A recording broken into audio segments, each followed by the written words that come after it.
ನಮಸ್ಕಾರ. ಬೆಂಗಳೂರಿನ ಎಲೆಕ್ಟ್ರಾನಿಕ್ಸ್ ವಲಯದಲ್ಲಿ ಆಕ್ಚುಲಿ ಅನುಭವಿಗಳಿಗೆ ಒಂದು ಒಳ್ಳೆಯ ಅವಕಾಶ ಬಂದಿದೆ. ಅದರ ಬಗ್ಗೆ ಸ್ವಲ್ಪ ಡೀಟೇಲ್ ಆಗಿ ನೋಡೋಣ ಇವತ್ತು. ನಮಸ್ಕಾರ.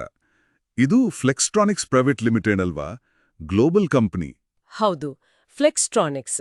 ಅವರು ನೇರವಾಗಿ ಅಂದ್ರೆ ಡೈರೆಕ್ಟ್ ಆಗಿ ಹೈರ್ ಮಾಡ್ತಿದ್ದಾರೆ. ಹೌದು, ಅದು ತುಂಬಾ ಮುಖ್ಯವಾದ ಪಾಯಿಂಟ್. ಯಾವುದೇ ಕನ್ಸಲ್ಟೆನ್ಸಿ ಮಧ್ಯವರ್ತಿಗಳು ಇಲ್ಲ, ನೇರ ಕಂಪನಿ ನೇಮಕಾತಿ. ಸರಿ, ಯಾವ ರೋಲ್ಸ್ಗೆ ಅಂತ ಸ್ಪೆಸಿಫಿಕ್ ಆಗಿ ಹೇಳ್ತೀರಾ? ಇದು ಮುಖ್ಯವಾಗಿ L3 ಮತ್ತೆ L4 ಲೆವೆಲ್ ರಿಪೇರ್ ಟೆಕ್ನಿಷಿಯನ್ಸ್ ಮತ್ತೆ ಇಂಜಿನಿಯರ್ಸ್ ಕೂಡ. L3, L4 ಅಂದ್ರೆ ಸ್ವಲ್ಪ ಹೈಯರ್ ಲೆವೆಲ್ ರಿಪೇರಾ? ಖಂಡಿತ. ಇದು ಬೇಸಿಕ್ ರಿಪೇರ್ ಅಲ್ಲ. PCB ಅಂದ್ರೆ ಪ್ರಿಂಟೆಡ್ ಸರ್ಕ್ಯೂಟ್ ಬೋರ್ಡ್ ಇದೆಯಲ್ಲ, ಸ್ಪೆಷಲಿ ಮದರ್ ಬೋರ್ಡ್ಸ್, ಅದರ ಡಿಬಗಿಂಗ್ ಮತ್ತೆ ರೀವರ್ಕ್ ಮೇಲೆ ಫೋಕಸ್ ಇರುತ್ತೆ. ಓಹೋ, ಡಿಬಗಿಂಗ್ ಅಂಡ್ ರೀವರ್ಕ್. ಸರಿ ಸರಿ. ಹೌದು. L3, L4 ಅಂದ್ರೇನೆ ಸ್ವಲ್ಪ ಕಾಂಪ್ಲೆಕ್ಸ್ ಇಶ್ಯೂಸ್ನ ಕಂಡುಹಿಡಿದು ಆಮೇಲೆ ಅದನ್ನ ಸರಿಪಡಿಸೋದು. ಉನ್ನತ ಮಟ್ಟದ ಕೆಲಸ ಇದು. ಇದು ತುಂಬಾ ಇಂಟ್ರೆಸ್ಟಿಂಗ್ ಆಗಿದೆ. ಹಾಗಾದ್ರೆ ಇಂಟರ್ವ್ಯೂಗೆ ಹೋಗ್ಬೇಕು ಅಂದ್ರೆ ಹೇಗೆ? ವಾಕ್-ಇನ್ ಇದೆಯಾ? ಇದೆ. ವಾಕ್-ಇನ್ ಸಂದರ್ಶನ ನಡೀತಿದೆ. ಆದ್ರೆ ಒಂದು ಕಂಡೀಷನ್, ಸೋಮವಾರದಿಂದ ಗುರುವಾರ ಮಾತ್ರ. ಓಕೆ, ವೀಕ್ ಡೇಸ್ ಅಲ್ಲಿ ಸೋಮವಾರ ಟು ಗುರುವಾರ. ಎಲ್ಲಿ ನಡೀತಿದೆ? ಸ್ಥಳ ಬಂದು ಎಲೆಕ್ಟ್ರಾನಿಕ್ ಸಿಟಿ ಫೇಸ್ 1 ಬೆಂಗಳೂರು. ಅಲ್ಲೇ BDA ಕಾಂಪ್ಲೆಕ್ಸ್ ಎದುರುಗಡೆ ಅವರ ಆಫೀಸ್ ಇದೆ. ಸರಿ. ಸಂಬಳದ ಬಗ್ಗೆ ಏನಾದ್ರು ಐಡಿಯಾ ಇದೆಯಾ? CTC ಹೇಗಿರ್ಬೋದು? ಅವರು ಸೂಚಿಸಿರೋ ಪ್ರಕಾರ ವಾರ್ಷಿಕ CTC ಸುಮಾರು 6ರಿಂದ 8 ಲಕ್ಷವರೆಗೆ ಇರಬಹುದು. 6 ಲಕ್ಷದಿಂದ 8 ಲಕ್ಷ? ಹೌದು. ಇದು ಖಂಡಿತವಾಗ್ಲೂ ಅವರ ಅನುಭವ ಮತ್ತೆ ಕೌಶಲ್ಯದ ಮೇಲೆ ಡಿಪೆಂಡ್ ಆಗುತ್ತೆ. ಆದ್ರೆ ಈ ಲೆವೆಲ್ ಕೆಲಸಕ್ಕೆ ಇದು ಒಳ್ಳೆ ಪ್ಯಾಕೇಜ್ ಅಂತಾನೆ ಹೇಳ್ಬೋದು. ನಿಜಕ್ಕೂ ಒಳ್ಳೆ ಪ್ಯಾಕೇಜ್. ಬೆಂಗಳೂರಿನಲ್ಲಿ ಈ ಎಕ್ಸ್ಪೀರಿಯನ್ಸ್ ರೇಂಜ್ಗೆ ಇದು ತುಂಬಾ ಕಾಂಪಿಟೇಟಿವ್. ಸರಿ, ಈಗ ಎಜುಕೇಷನಲ್ ಕ್ವಾಲಿಫಿಕೇಷನ್ ಮತ್ತೆ ಎಕ್ಸ್ಪೀರಿಯನ್ಸ್ ಬಗ್ಗೆ ಹೇಳಿ. ಕ್ವಾಲಿಫಿಕೇಷನ್ ವಿಷಯಕ್ಕೆ ಬಂದ್ರೆ ITI, ಡಿಪ್ಲೊಮಾ, BE, BTech ಅಥವಾ BSc ಮಾಡಿರಬೇಕು. ಓಕೆ. ಆದ್ರೆ ತುಂಬಾ ಮುಖ್ಯವಾಗಿ ಇದು ಎಲೆಕ್ಟ್ರಾನಿಕ್ಸ್ ಬ್ರಾಂಚ್ನಲ್ಲೇ ಇರಬೇಕು, ಬೇರೆ ಬ್ರಾಂಚ್ ಅಲ್ಲ. Only electronics? ಹೌದು. ಇನ್ನು ಅನುಭವ ಎಲೆಕ್ಟ್ರಾನಿಕ್ಸ್ ರಿಪೇರ್ ಮತ್ತೆ ರೀವರ್ಕ್ ಫೀಲ್ಡಲ್ಲಿ ಕನಿಷ್ಠ 2 ವರ್ಷದಿಂದ 10 ವರ್ಷದವರೆಗೆ ಎಕ್ಸ್ಪೀರಿಯನ್ಸ್ ಇರಬೇಕು. 2 to 10 years? ಹೌದು. ಮತ್ತೆ ಇದು ಸುಮ್ಮನೆ ಕಾಂಪೊನೆಂಟ್ ಚೇಂಜ್ ಮಾಡೋ ಅನುಭವ ಅಲ್ಲ, ಪ್ರಾಬ್ಲಮ್ನ ಡಯಾಗ್ನೋಸ್ ಮಾಡಿ ರೂಟ್ ಕಾಸ್ ಕಂಡಿಡಿಯೋ ಥರದ್ದು ಅನುಭವ ಬೇಕು. ಸರಿ, ಅನುಭವ ಅಂದ್ರೆ ಆಳವಾದ ಅನುಭವ ಇರಬೇಕು. ಹಾಗಾದ್ರೆ ಈ L3, L4 ಲೆವೆಲ್ ಕಲ್ಸಕ್ಕೆ ಬೇಕಾದ ಸ್ಪೆಸಿಫಿಕ್ ಸ್ಕಿಲ್ಸ್, ಕೌಶಲ್ಯಗಳು ಯಾವುವು? ಕೆಲವು ತುಂಬಾ ಮುಖ್ಯವಾದ ಸ್ಕಿಲ್ಸ್ ಇದೆ. ಮೊದಲನೇದಾಗಿ BGA ರೀವರ್ಕ್ನಲ್ಲಿ ಎಕ್ಸ್ಪರ್ಟೈಸ್ ಇರಬೇಕು. BGA rework? ಹೌದು. BGA ಅಂದ್ರೆ ಬಾಲ್ ಗ್ರಿಡ್ ಅರೆ.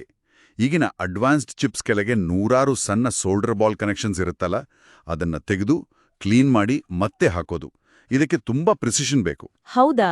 ಅದು ನಿಜಕ್ಕೂ ಅಡ್ವಾನ್ಸ್ಡ್ ಸ್ಕಿಲ್. ಎರರ್ ಕಂಡುಹಿಡಿಯೋದು ಮತ್ತೆ ರಿಪೇರಿ ಮಾಡೋ ಕೆಪಾಸಿಟಿ ಇರಬೇಕು. ಸರಿ, ಇನ್ನು ಬೇರೇನು ಸ್ಕಿಲ್ಸ್ ಬೇಕು? ಸರ್ಕ್ಯೂಟ್ ಡಯಾಗ್ರಾಮ್ಸ್ ಅಂದ್ರೆ ಸ್ಕಿಮ್ಯಾಟಿಕ್ಸ್ ಮತ್ತೆ RBOM ಅಂತಾರಲ್ಲ, ರಿಪೇರ್ ಬಿಲ್ ಆಫ್ ಮೆಟೀರಿಯಲ್ಸ್, ಅದನ್ನ ಓದಿ ಅರ್ಥ ಮಾಡ್ಕೊಳ್ಳೋ ಸ್ಕಿಲ್ ಬೇಕೇ ಬೇಕು. ಓಕೆ, ಸ್ಕಿಮ್ಯಾಟಿಕ್ಸ್ ಓದೋಕೆ ಬರಬೇಕು. ಹೌದು. ಮತ್ತೆ SMD ಅಂದ್ರೆ ಸರ್ಫೇಸ್ ಮೌಂಟ್ ಡಿವೈಸಸ್ ಇದೆಯಲ್ಲ, ಆ ಚಿಕ್ಕ ಕಾಂಪೊನೆಂಟ್ಸ್, ಅದರ ಸೋಲ್ಡ್ರಿಂಗ್ ಮತ್ತೆ ಡಿಬಗಿಂಗ್ನಲ್ಲೂ ಪ್ರಾವೀಣ್ಯತೆ ಇರಬೇಕು. ಇದು ತುಂಬಾ ಕೇರ್ಫುಲ್ ಆಗಿ ಮಾಡಬೇಕಾದ ಕೆಲಸ. ಸರಿ, ನೀವು ಮುಂಚೆ ಹೇಳಿದ ಹಾಗೆ ಗುಣಮಟ್ಟದ ಮಾನದಂಡಗಳ ಬಗ್ಗೆನೂ ಇಲ್ಲಿ ಮೆನ್ಷನ್ ಆಗಿದೆ ಅಲ್ವಾ? 5S, ESD, MSD, ROHS ಅಂತ. ಏನಿದು? ಹೌದು, ಖಂಡಿತ. ಇವೆಲ್ಲ ಬರೀ ಟರ್ಮ್ಸ್ ಅಲ್ಲ, ಇವು ಮ್ಯಾನುಫ್ಯಾಕ್ಚರಿಂಗ್ ಅಲ್ಲಿ ತುಂಬಾ ಇಂಪಾರ್ಟೆಂಟ್. 5S ಅಂದ್ರೆ ವರ್ಕ್ ಪ್ಲೇಸ್ನ ಆರ್ಗನೈಸ್ ಮಾಡಿ ಎಫಿಷಿಯಂಟ್ ಆಗಿ ಇಟ್ಕೊಳ್ಳೋದು. ESD ಅಂದ್ರೆ ಎಲೆಕ್ಟ್ರೋಸ್ಟ್ಯಾಟಿಕ್ ಡಿಸ್ಚಾರ್ಜ್. ಮತ್ತೆ MSD ಅಂದ್ರೆ ಮಾಯಿಶ್ಚರ್ ಸೆನ್ಸಿಟಿವ್ ಡಿವೈಸಸ್. ಈ ಸೂಕ್ಷ್ಮ ಎಲೆಕ್ಟ್ರಾನಿಕ್ ಪಾರ್ಟ್ಸ್ ಇದೆಯಲ್ಲ, ಅದನ್ನ ಸ್ಟ್ಯಾಟಿಕ್ ಕರೆಂಟ್ ಮತ್ತೆ ತೇವಾಂಶದಿಂದ ಪ್ರೊಟೆಕ್ಟ್ ಮಾಡೋಕೆ ಈ ಸ್ಟ್ಯಾಂಡರ್ಡ್ಸ್ ಫಾಲೋ ಮಾಡಲೇಬೇಕು. ಇಲ್ಲಾಂದ್ರೆ ಪಾರ್ಟ್ಸು ಸುಲಭವಾಗಿ ಹಾಳಾಗುತ್ತೆ. ಓ ಹೌದು. ಆಮೇಲೆ ROHS ಅಂದ್ರೆ ರೆಸ್ಟ್ರಿಕ್ಷನ್ ಆಫ್ ಹಜಾರ್ಡಸ್ ಸಬ್ಸ್ಟೆನ್ಸಸ್, ಅಂದ್ರೆ ಪರಿಸರಕ್ಕೆ ಹಾನಿ ಮಾಡೋ ವಸ್ತುಗಳನ್ನ ಬಳಸಬಾರ್ದು ಅನ್ನೋ ಗ್ಲೋಬಲ್ ಸ್ಟ್ಯಾಂಡರ್ಡ್. ಫ್ಲೆಕ್ಸ್ಟ್ರಾನಿಕ್ಸ್ ಅಂತ ದೊಡ್ಡ ಕಂಪನಿಗೆ ಇದೆಲ್ಲ ಕಡ್ಡಾಯ.